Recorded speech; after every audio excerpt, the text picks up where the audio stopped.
Hey everyone, welcome. Jennie Wise here from WiseMind Soul Warrior, and I am so honored to have Dana McBride on with us. She is now one of our yoga teacher training students. She is a dear friend, and she is also a creative director for WiseMind. She is amazing, beautiful, super smart, genius woman, and I'm so honored for her to be on with us today. So Dana, if you want to tell us a little bit about your experience with yoga and breath work, meditation, what your journey has been like around yoga, and also kind of how we connected, how we kind of came to be with this connection that we have. We've been working together now for what, going on 5 years? I think so, actually. Yeah. Yeah. Something like that. Definitely more than just a couple. But I know initially it started out just us working on a website together, and then it sort of evolved from there. And it's just sort of evolved into, I think, more of like a friendship. And I come to you with not just advice about, or I'm like, I need your help with whatever. And then it's like, well, I have this pain, which I did actually have. And I remember, like, I think we actually just talked about this, that we did a FaceTime so that you could show me some poses to help with the pain, which I feel like everything that like you've taught and like things that I've learned over all these years of really understanding that, let's just say, like, traditional medicine doesn't always answer everything. So it was a really good, and I'm open to that kind of thing. So for me, finding something else, getting in there, I will say right now, I don't have that pain. Like, I don't have it right now at all. Like, sitting here, and normally sitting would be like killer. Like, it would hurt so bad just to sit. Like, there were days where sitting, standing, laying down, it all hurt. It was like I couldn't do anything. So, and then just sitting in like a pigeon pose helped. And Yeah. And it's interesting too, because I know you had done some chiropractic stuff. And so, and chiropractic is great. So again, kudos to all different holistic healing modalities. But I'm saying for your particular case of what you were struggling with, that you needed something in addition to what you were doing, that you were still having the pain that you were having. And so that's why you had started doing yin, right? And you started doing what I was teaching you was a supine twist. I mean, it literally was I love that too. Into and taking across and twisting, very gentle yin pose. And I don't remember the other ones off the top of my head that I taught you, but the point is that there's a lot of yin poses, especially if you sit a lot or if you're struggling with different types of back pain or just keeping your back like young and limber, if that makes sense. Those yoga poses, whether you're flowing, a slow flow or yin, will help your back and your spine to stay healthy. And a way to kind of think about that is, it's almost like the Tin Man, the Tin Man, like you're putting oil into your spine. You're keeping the fluids in the spine active and young, so that, again, the spine is young. And so that is going to help you with like how you're feeling, obviously, whether it's pain or just feeling more vital and more energy, because our spine health has a lot to do with the rest of our health. It's just, to me though, it's just amazing that, like, when I first had this pain, when it first came up, I couldn't even, like, I was stuck, like, bent over. I couldn't even stand up. I told my husband, I said, I need you to stand me up. If I start to yell, just keep standing me up. So, but now I can do, like, I love, like, I'll do like yin every day. And it's just, I can actually, I've gone further than I have before. Just even in my yoga practice when I was in my early 20s, but that was more, I was trying to use it as like a fitness thing. Yeah. But this time I was like focusing on, you know, the stretching, the letting my body like release or open up or however you want to call it. And it was totally different. And I was going to tell you, one of my other favorites is the rag doll. I love that. I'll do that. Like if I've been sitting at my desk too long, I will just stand up and just bend over and let my body hang there. And it feels so good. Yeah. And I love pigeon pose, by the way. That is one of my all-time favorite yin poses is pigeon. And I can stay at this point on each side. Literally, I could probably lay there for 10 minutes on each side. That's a lot. Minimum is like 3 to 5 minutes, right? You want to hold the yin poses for 3 to 5 minutes, because preferably 5, because that's what allows you to get into the ligaments and the fascia and really release the muscles. And then there's a whole nother science behind yin that we don't have time to talk about today, that actually is training your brain and changing the great matter in your brain. And it's actually a form of mindfulness and meditation, because you're sitting the body still. So that's a whole nother conversation. All right. But we're going to refocus. The other thing is that you also have started a meditation practice too. Yeah. Right? So share how that's been going for you, because that's new for you. It is very new for me. And I'll be honest, I was afraid at first. I was thinking I couldn't do it because I do have ADHD, which is and if anybody that has it, you know that sometimes no matter how hard you try to focus, all those thoughts, that stream of consciousness is just flooding in all the time. Even when you know you're working, or you know you're focusing on one thing, but still all those things are just like ticker tape in your brain. So I was afraid that meditation wouldn't work. So, and then I know Jennie said, why don't you do it for like a minute, 2 minutes, just try it really slow. But I, you know, overachiever that I am, decided to try for like 5 minutes, and I did it.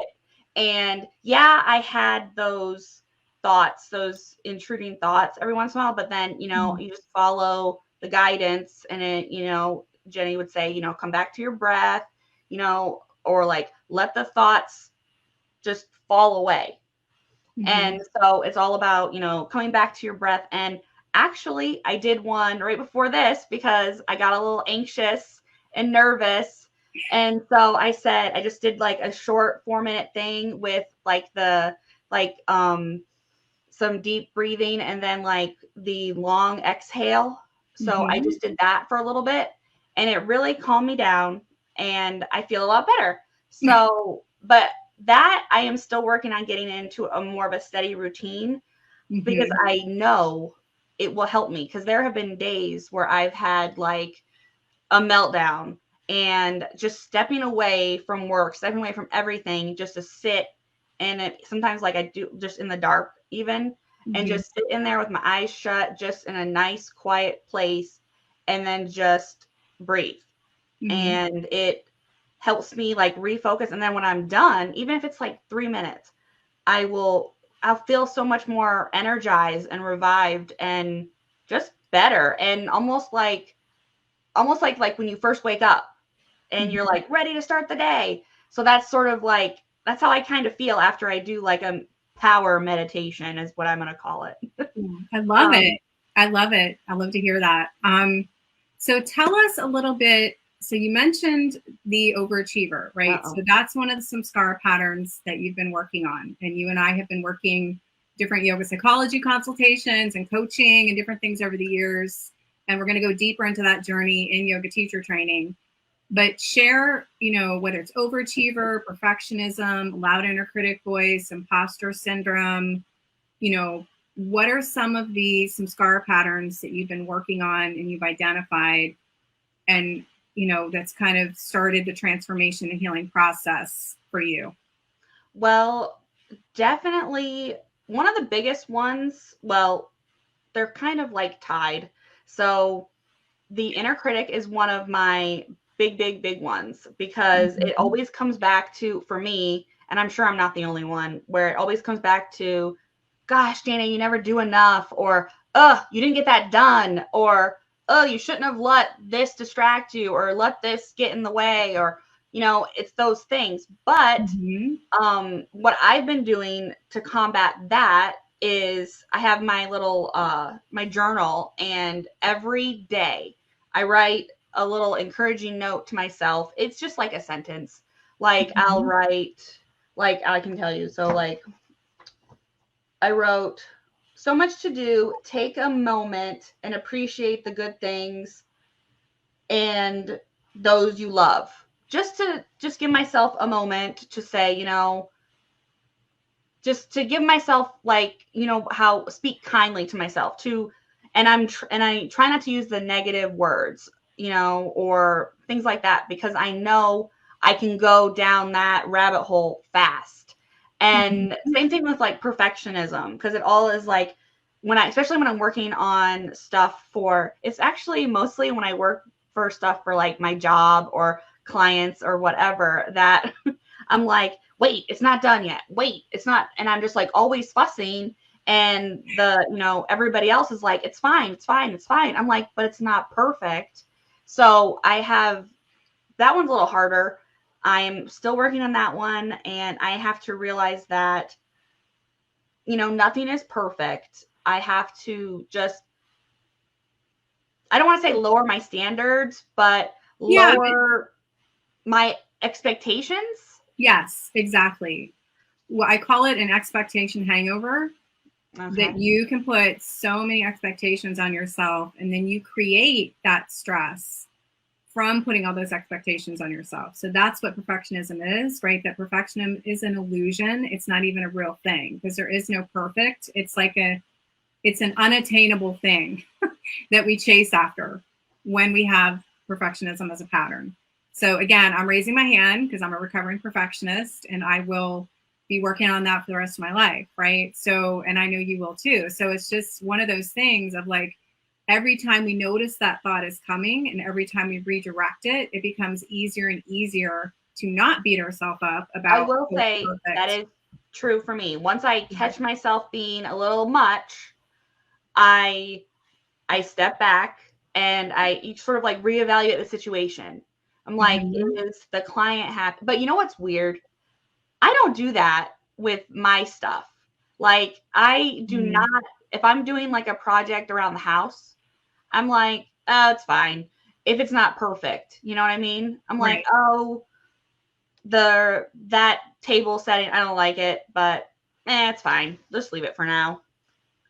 It's so weird. It's like I can shift into that, like as I said, like the overachiever, perfectionist, super hard on myself when it comes to work. I'm not as bad, just like in other stuff. I don't know what that's about. That's probably a whole nother bag. That's a whole nother conversation. We'll definitely talk about that in the training, is the trauma of the overachiever. And we definitely don't have time to get into that here, but there is definitely a trauma response, and it is in perfectionism and overachiever. And it doesn't manifest that way in everybody, right? That trauma manifests, the patterns manifest different ways for different people.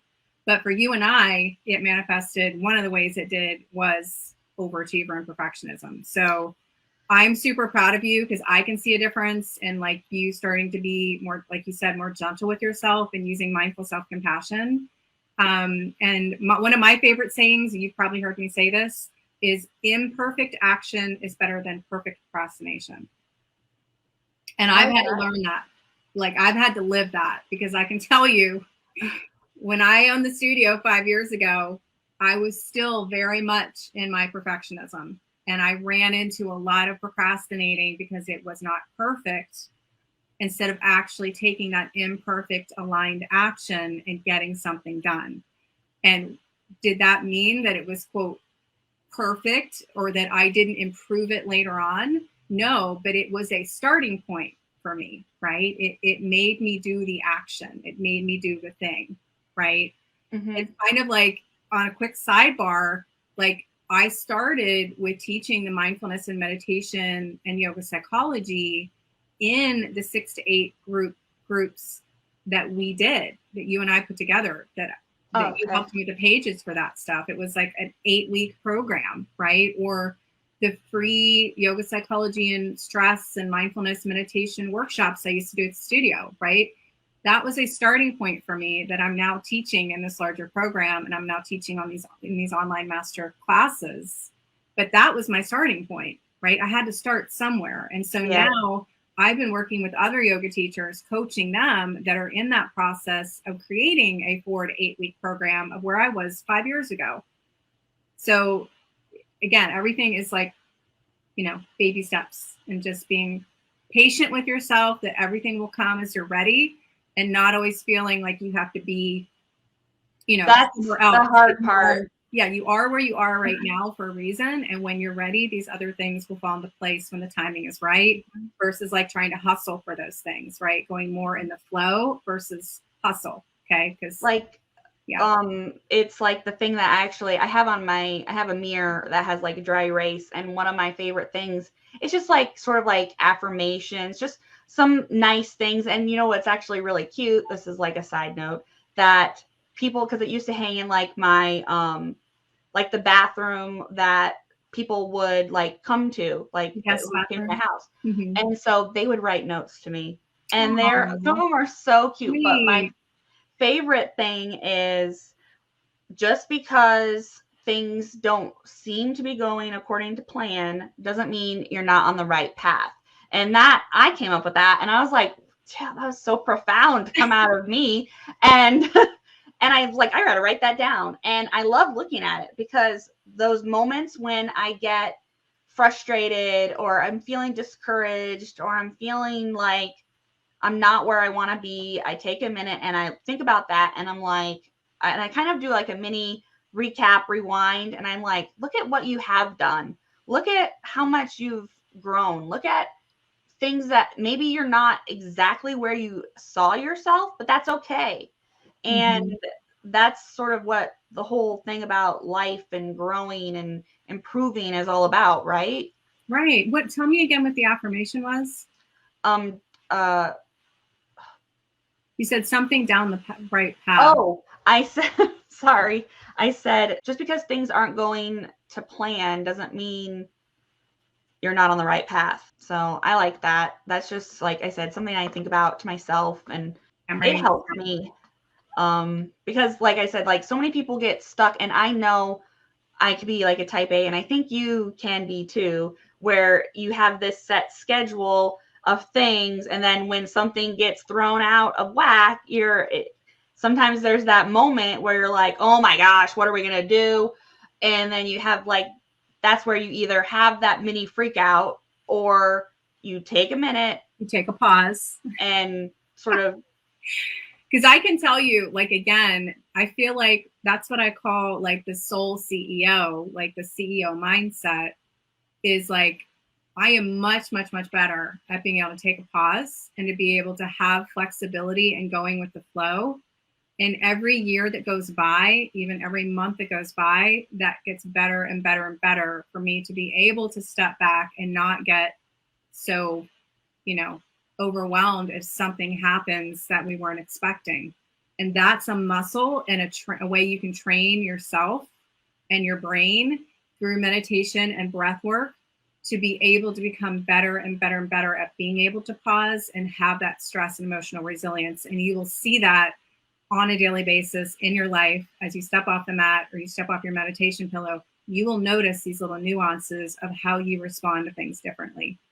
Right. I feel like I am a little bit, and it's funny because like when I'm around like family and friends, sometimes they're like, how can you just be so okay with stuff? Like a lot of people will describe me like I go with the flow, but then I have other people that will describe me as I'm very fussy and picky, and I'm like, I am both of those things, and that's I think what makes me me, but I still feel like I'm learning and growing, and I'm trying to be better. And I think that's what a lot of people, I think, don't really think. They either think that they can't change, or I don't want to say change, they can't grow or improve, or they think they don't deserve it, or they think, I don't know, whatever reason it is, but there's always something, or maybe they're afraid that they won't be able to. And I've been there, and I've been afraid like for so many things, and you know this, and So sorry to interrupt you, but You're speaking fine. of like fear,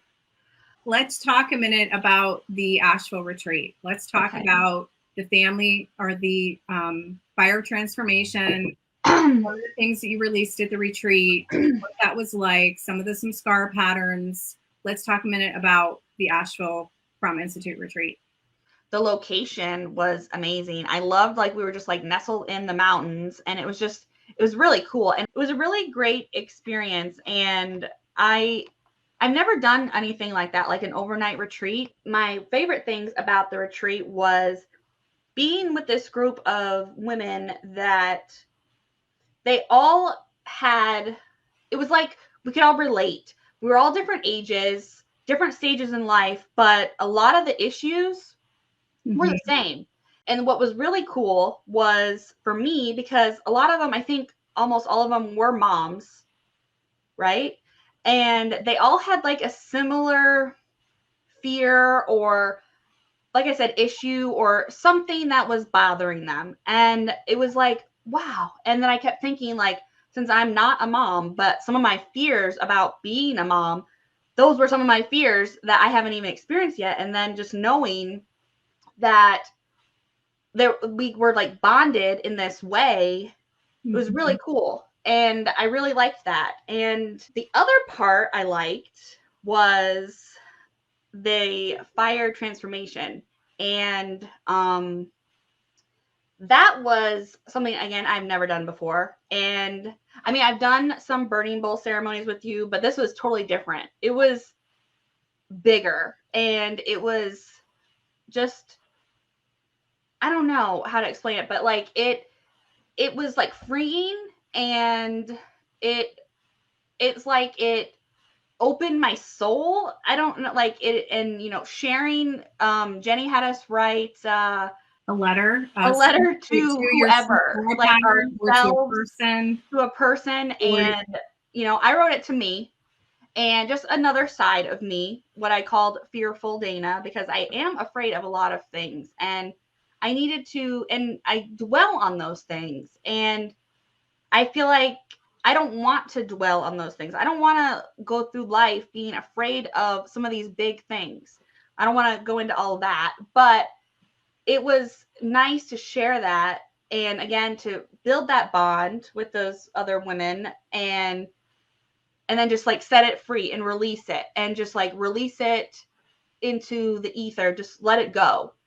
And I'll be honest, ever since then, there have been little things that sneak up. But for the most part, a lot of those big things that I've been freaking out about, worrying about, being afraid of, haven't really creeped back up. And I say I owe the retreat to that, and Jennie showing us how to, and the bond, and like the friendship. And it was a really cool thing to be a part of. And it was like almost magical in a way to me. It was just really neat. And like watching the smoke like go out just as your letter is being burnt, and I liked it. It was great. Yeah. Well, I was so super proud of you. First of all, for those of you that jump on and off, or if you watch the replay, definitely let us know where you're joining from. Because if you don't let us know, we don't know you're there. So I'm also going to put #replay for those of you that watch the replay of this. Let us know like what resonated for you. And I see we've got some folks on. So let us know where you're joining us from, who you are, so we can know who's joining us. Okay. So first of all, with the fire transformation, we will be doing that again in our spring / early summer. We're still working on the date of that. It's going to be late spring, early summer. That will be in Asheville. And we will be doing a fire transformation there as well. And I can tell you, for me as the teacher and as like the mentor that was guiding you guys through this process, I've talked about this with other students too. It was just such a privilege and so life-changing for me to be able to witness you guys and to hold space to just watch you guys, in your transformation and healing process, and that you were doing the work. I was simply a guide taking you along the way. Does that make sense? So Yeah. like, And I agree.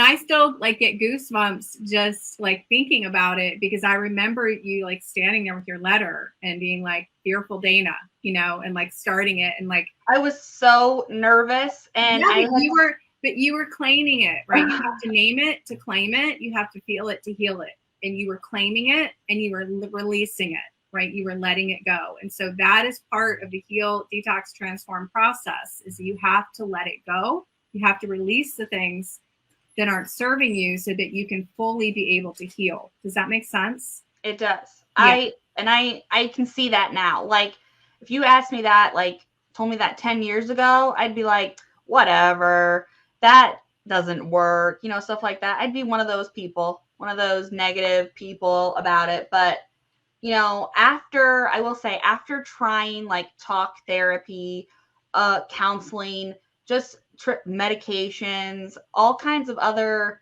things, it's like, and I think I told you this before, where I feel like I'm like above that stuff, where when someone tries to try their strategy, that I'm like, I see what you're doing. I see the game you're trying to play. That's like how I see it in my like head. And it's like, this stuff, I can maybe follow what you're saying for like a minute, but it doesn't really resonate with me. Whereas that, like I'll just say this, the very first burning bowl ceremony, I remember I wrote down something that was bothering me, like from like the day before. Like, I was so mad at myself for letting someone take away my happiness. Like, in a moment, I let someone bring me down because I had a really good day, and then someone said something and I just let it get to me and eat at me. And I wrote that down in the burning bowl. And now I rarely have that happen. And like, I'm getting goosebumps now talking about it, because it felt so good to just, you know, take that, like, do I really need to I can't let someone take away what I'm feeling. I am feeling good and I deserve to feel good, and they don't have that power over me. Yeah. And well, I love that. That makes me so happy to hear that, because you know this is a huge part of our mission for women, is to be empowered. And part of your empowerment is not giving your power away when it comes to other people disturbing your peace, right? Yeah. And your legacy of peace and your calm. And that we get to choose how we respond to somebody else's behavior, right? We get to choose if that person disturbs our peace or not, right? And so I'm not here saying this is an easy thing, but I can say that every month that goes by, every year that goes by, as soon as you're aware of it and you work on trying to change it and transform it, and that you want to live in a state of peace and you want to be in a state of calm, you know, we call it calm and chaos, or the science or the soul behind calm and peace, that a majority of the time, right, you can't say never, right? We can't say we're never get stressed, or we're never going to get triggered, or we're never going to get emotionally dysregulated, right? We can't say that. But we can say that we can start to live at a place that a majority of the time we're in that place, and that it feels, and again, I'm getting goosebumps talking about this too. I'm like trying not to get emotional. But you can be in a place of calm a majority of the time, and that it doesn't have to be the opposite. And I'm raising my hand, right? Because again, coming from somebody who was A+++ type A personality, a perfectionist, a overachiever, high achiever, people pleaser, loud inner critic voice, a 15 on a scale of 1 to 10, self-sabotage, about, you know, every type of pattern of thought, emotion, behavior pattern you can imagine that would disturb your inner peace. I had it. And it also was like, I would not allow myself to have those times of quiet because I wanted to repress my emotions and distract myself, so I didn't actually have to do the healing work that needed to be done so I could release those things. Instead, it was distract, keep myself busy, and then I don't have to actually focus on the things that I need to heal and I need to change. And I would repress the emotions instead of processing those emotions. So that is, again, why, for many, many reasons, why I'm here teaching this stuff, because it has been my personal journey of emotional resilience and learning these things the hard way, right? And so I want you and every other student that we work with and that hears this to be able to do it in a shorter amount of time, right? To not take 10 years or 20 years or however long it took me to get this point. I want to be able to hand it to people and say, here you go. This is going to significantly reduce the amount of time that you can get to the state of peace, and you can do the intergenerational healing that we do, the family of origin work. So again, you can see I can talk about this like I'm super passionate about it. You know, I like that. I like that because it shows, to me, it shows that you're passionate and that you care. And I think that's important because there are some people where, like, I've seen, like, where, you know, teachers treat their students like a number almost. We're like, okay, next. And then it's like, let's just churn them out without necessarily putting in that effort, that care that I feel like it's obvious that you have, just with, you know, I could tell, just like when you say you get the goosebumps, because I know when I get goosebumps, that means I'm excited. I care. There's something, there's this, I don't even know the right word, but like there's that warm fuzzy, fire, that thing, because it's like you're excited, there's that passion, and it's just, and it's like it's coming out and you can't control it necessarily because you need to share it. And I love that. Yeah. Well, thank you, girl. I know, you know, I mean, most of the people hopefully that are hearing this, and I know any of my students know that I have a very genuine, loving, caring heart. And what I have to make sure that I do, and I teach this with other healers, is that I don't do the shadow of overgiving, right? That's the shadow of the heart chakra, is overgiving and giving too much. Because I do have such a loving heart, you know, I really do. And so that's my samskara pattern that I have to work on now at this point, is not overgiving, because I will give so much of myself. It's kind of like when we did the fire transformation, you know, I was right there with you guys. I was like putting my hand on you guys and, like, you know, in your energetic space and doing everything I could to, like, help you release it. And then when that was done, I was like drained, you know, like, I mean, I was happy and I was, you know, glad to do that. But the point is, like, I give so much of my energy, if that makes sense. I give so much. So take a moment to share about the framework of YTT, as far as, like, the learning management system and what that's like, you know, that it's easy to use. And we obviously have a manual that we've put together and a syllabus that you've helped put together. And I teach once a week. You guys get me once a week for teaching an hour a week. And then just what that process and framework has been like, in conjunction with kind of the self-paced, the group-led, and then obviously the retreat and immersions is kind of that hybrid piece of it that is not required for people. I want to make sure I say that. You don't have to go to the retreat to get your certification. It's something that's meant to enhance the training. So go ahead and share your experience with.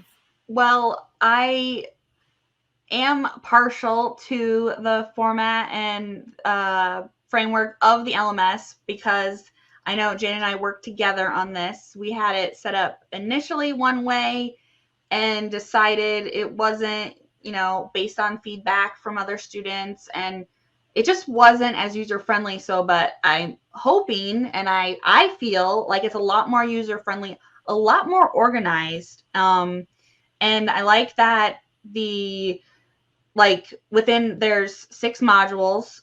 And so within each module, we have a week, and then there's lessons with videos and handouts and text and coordinating manual pages, trying to just make it all, like, homogenized so that you can find what you're looking for, learn what you need to learn, what you want to learn, explore what you want to explore, and kind of do it at your own pace, or aligned with what Jennie is teaching in the group, which I think either way works, because I know for me personally, I can think of two things I'm really excited to learn more about and understand.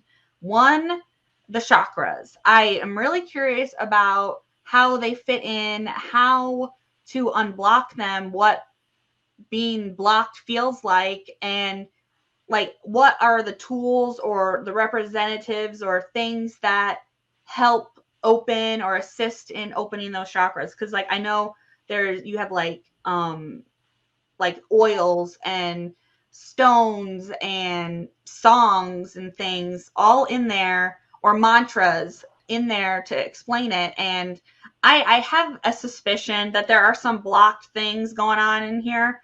But so I'm really curious to see what that's all about, because I've been curious about that. And again, that's one of those other ways to look at your healing versus like those traditional methods that take years and years that don't always work.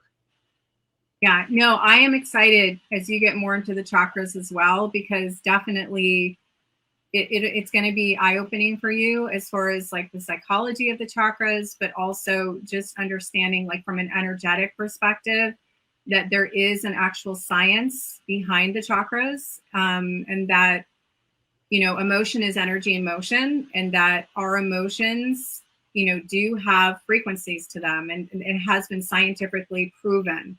So this is not woo-woo stuff. This is actually science-based stuff. And we're going to get more into that in module 2, as you know, with the chakras. Is a big part of that is learning about the emotions being energy in motion. And also how, you know, when you're in different frequencies of emotions like shame, guilt, anger, apathy, when we're in these lower vibrational states, it's going to pull our whole energetic state down, and it's going to affect our mental health, our physical health, how we feel, like the amount of life force and prana and energy that we have, right, is based on our frequency and our energy. And that when a thought comes in, we put the negative or positive prana, the energy spin on that thought when it enters the mind. And then that's when the mind thought, emotion, behavior pattern starts to go. So that's the neuroscience part of it. But our perception and our lens of that thing happening is what puts the negative or positive spin on it. And then that's when the energy is put on there, the prana, and then that's when the cycle starts. So that's why training our minds to be like that guard at the gate of your mind, and teaching yourself to be that master of your mind and be a samurai mind. And a lot of that is through meditation, where you are able to start to slow down the thoughts, and sometimes even stop them before they start going in the cycle, right? So that is a huge part of what we teach, because again, it's changed my life, because I was somebody that, you know, I had all kinds of thoughts happening, and, you know, each and every one of us has 60 to 80,000 thoughts to go in a day, right? And 90% of those are on repeat, like a movie all day long, right? So if we tell ourselves, you're not good enough, who do you think you are? You don't get enough done, right? The taskmaster, inner critic, that's going in our unconscious mind all day long in the background. And that is going to affect our mental and our physical health. And so that's why we've got to learn to be able to tame that and tame the mind, so that we can be, again, in a state of calm, in a state of physical and mental wellness, if that makes sense. It does. Yeah. The other thing I'm excited to learn about is the Ayurveda wellness stuff. Because we actually learned some of that at the retreat, and it was just fascinating to me, because I'm like, I have never thought that what I eat, other than either it makes me gain weight or it doesn't, or tastes good and doesn't. I never really thought about it as like what food is medicine. I have never even thought about that. Like, that has never even crossed my mind. And so just understanding how, and then I will tell you, the food at the retreat was, one, amazing. Things I would never normally eat, but I liked it. And I didn't feel bad. I didn't feel draggy or blah, you know, like after you eat. I didn't feel that at all. And I do feel like that a lot at home. You feel light, like, because it's vegan. But we're not here to say that you have to eat vegan. We're just saying that I still eat meat. Vegan. But that again has been part of my healing journey also, of figuring out that food is medicine, and that there is energy in food also, and that the energy that the food that you eat can either give you energy or it can take away energy, right? It can give you life force, and it can give you prana, and it can make you feel good, or it can drag you down, right? And so that's your physical health, but also obviously it affects your mental health too. It affects your mood. It affects like everything. And so that's one of the reasons why we're doing the gut detox and starting to teach you all about that in more detail, is because it does affect everything. Well, I'm excited about that. Yeah, I'm excited about that too, because that's going to be huge. 14-day detox, gut detox. And it's also going to affect your mental health, because 90% of the serotonin that is created in our gut. And that is our happy hormone, and also a neurotransmitter. It's both. And so it affects how you feel every day, what kind of mood you're in. It affects your depression. It affects anxiety. And that doesn't even get into like the physical part of it, right? Because they say anywhere between 70 and 90% of your immune system is also in your gut. So it is affecting everything. That part actually, because I know Ramesh said that like blew my mind. And I was like, and so I think I called like a bunch of people, like my mom, my sister, on my way home from the retreat. And I go, did you know? And I'm like, and they're like, what? And I'm like, I learned this and this and this. And they're like, what? Really? No way. I'm like, yes. Well, and I remember the first time I heard the term like leaky gut, and somebody was like, you have leaky gut. And I was like, what in the heck? But it basically is little tiny holes, like layman's terms. It's little tiny holes in your gut. Okay, so it's literally leaking? It's literally leaking toxins. Okay, see, I did not think that. It is leaking toxins into your bloodstream. So normally, you know, the gut and all of that is meant to be a filter, right? And so when your gut has gotten so unhealthy, you can get something called leaky gut, which is what I had. So basically, you imagine these toxins and these things that are supposed to be eliminated out of the body, right? They're supposed to be released and eliminated, are going out into the bloodstream. That's what leaky gut does. So those toxins are in your bloodstream, and then you wonder why you would be absolutely exhausted and chronically fatigued, or not foggy brain, or some of these other symptoms that happen. Or just not feeling good. You're just not feeling good. You're feeling exhausted. Like not being able to function in your own body. That's what that feels like. And again, I'm raising my hand for my own personal experience. That's why I'm teaching this 14-day detox, because I have been in the other place where you could barely even function on any given day. I've been at that place. I know, like for me, like I don't know if it was just a combination of the foods, the yoga, everything, or just me not sitting around doing nothing. But like I lost like 5 pounds over that weekend. And I was like, and I swear I could be just could be something in my head, but I'm pretty sure it like kickstarted something, because I would like walk on my treadmill or do like a vinyasa flow kind of thing, like more of an active yoga. And I could see the scale changing and my tummy feeling not as bloated.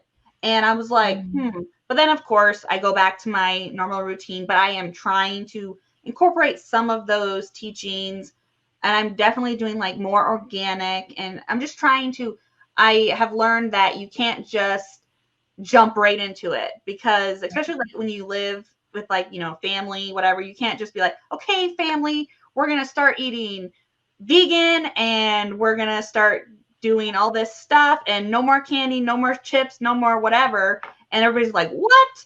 And so I know you have to just kind of ease into it. So well, I'm excited to learn more. Yeah, well, I'm excited to teach you more. So one last thing, as far as the consultations. So right now we are offering what we're calling a customized yoga psychology consultation throughout the weekend. I've opened up time in my schedule tomorrow and Sunday and tonight, this evening, into Monday. And so this is ending Monday the 7th.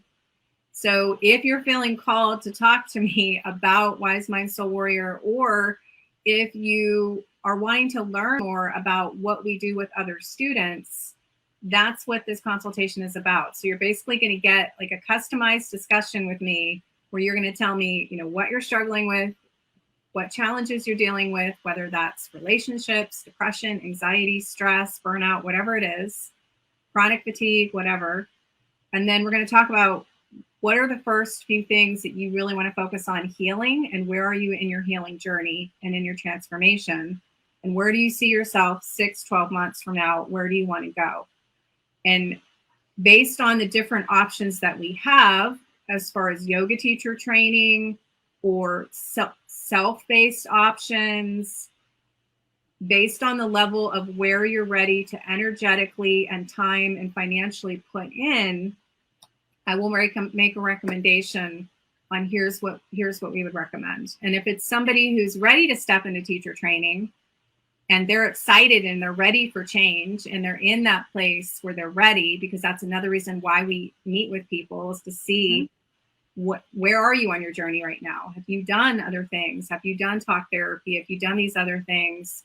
Are you taking medications, or wherever you are, that you are ready to step into something like this? Whether maybe it's a self-paced program that you're ready for right now, and that's okay too. So that's the whole reason. And there is no obligation, there is no pressure, right? So share your experience and what you've heard from other students of getting on a consult call with me and what that's like.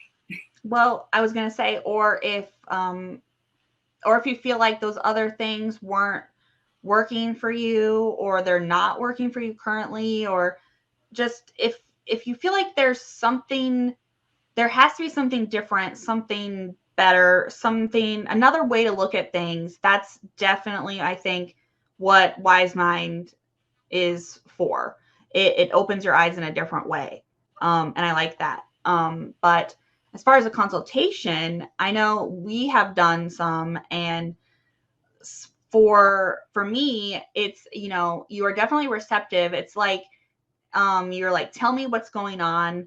And so I tell you, and then you're like, that, and it's like, you can almost zero in to what is the cause and some ideas of how to fix it. And it's kind of like, and then you're like, check in with me again. Let's talk again. And, and you're not pushy about it, which a lot of people can be, or they can be overly salesy. You don't come off like you have an agenda, which is important. And I think, and again, that goes back to you caring. And one of the other things I was thinking about is, if you're like, well, I'll try it, but I don't know what she's going to be able to do for me, I'll say she will be able to do something, because no matter what walls, boundaries, blocks that you have, like preventing you from doing this, or preventing you from growing, improving, whatever, she will break that down.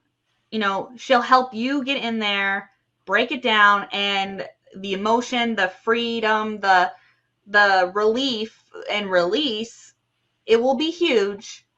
And it could come in waves, it could come in, slowly, but it will come. And it's all like, you have to do the work, but it's worth it.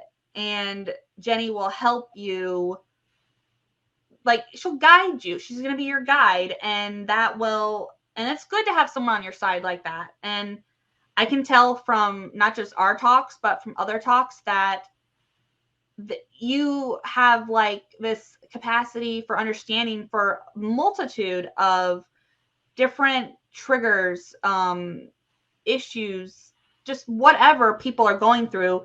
It's like you have that, it's not an empath, right? Like, you have that spirit about you. And I like that. And again, it goes back to showing that you care. And I think that's really important. And I think it's valuable, and I think you're valuable, and I think it's worth it. And I'm not just saying that because, I'm here on this video. I believe it. And it's starting to just all make sense. And especially in this world where everything is just crazy and chaotic, if you can make one thing make sense, I think it'll make your world, your inner world, feel so much better and balanced and just free. You'll feel good, and you'll share that with your family and your friends, and then your whole around you is going to be good.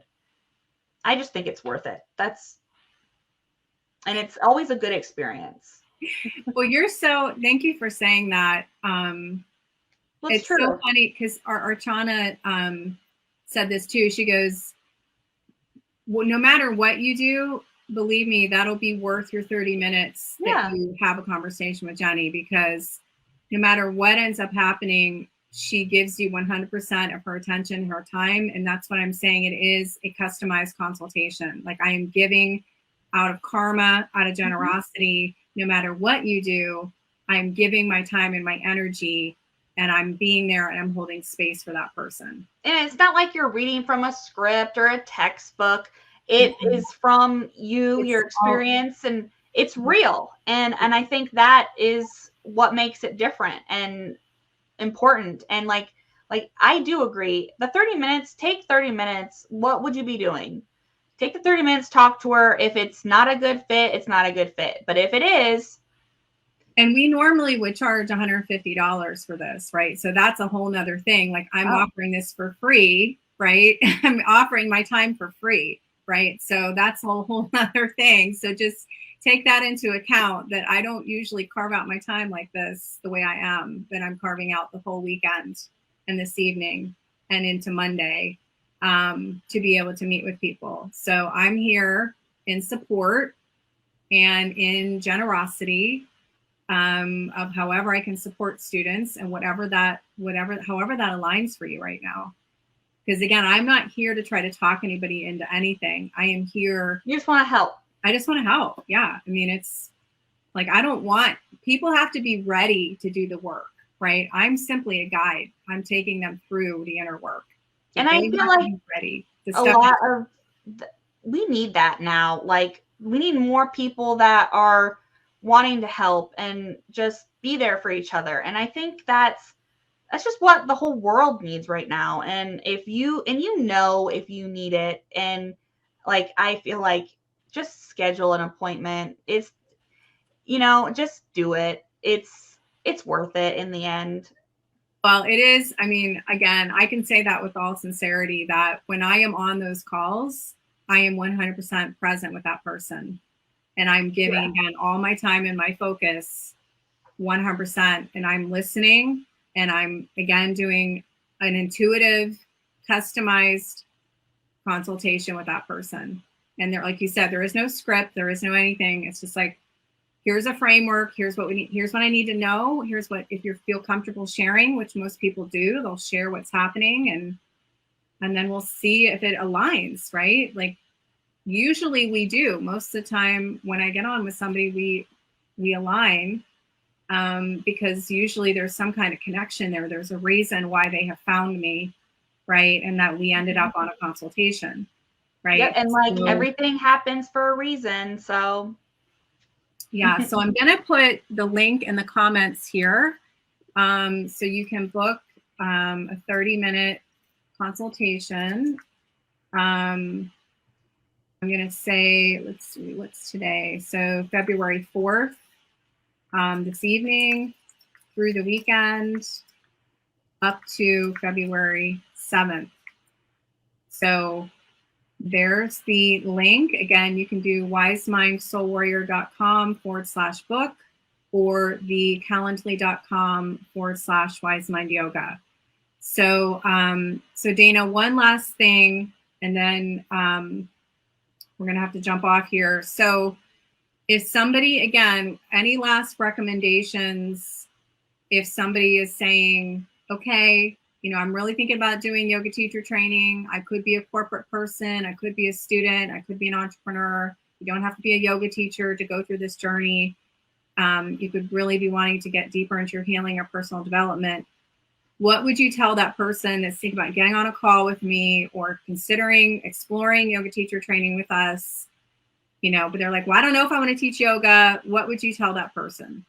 You don't have to. I don't plan on teaching yoga. I mean, I might share it with people around me, but for me, it's that understanding. And I want to understand that spiritual level, and I want to understand just and like the physiology of the body. And one of the things I do remember is and I like this and I want to implement this. You're like, because we're at the retreat, it was like these poses, they're meant to be uncomfortable because it teaches you how to deal with the uncomfortable and like off the mat. And I'm like, that blew my mind because that makes so much sense, because some of the poses, like, how do you get your body to do that? And to me, learning like the health aspects, the healing, intergenerational healing, you know, I realized like,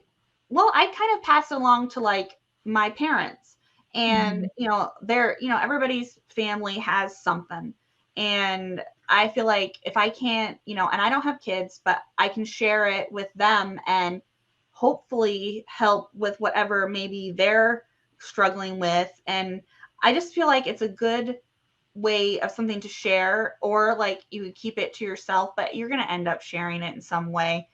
But it doesn't have to be like, you don't have to just say, oh, I'm going to go into the yoga business. If you work in an office, this is good for you because, you know, you're sitting in the chair all day, or maybe you lead a team, and you know, maybe you get overwhelmed and you just need to figure out how to manage that and deal with the stress and anxiety. And like, you don't have to be a yoga teacher. That's okay.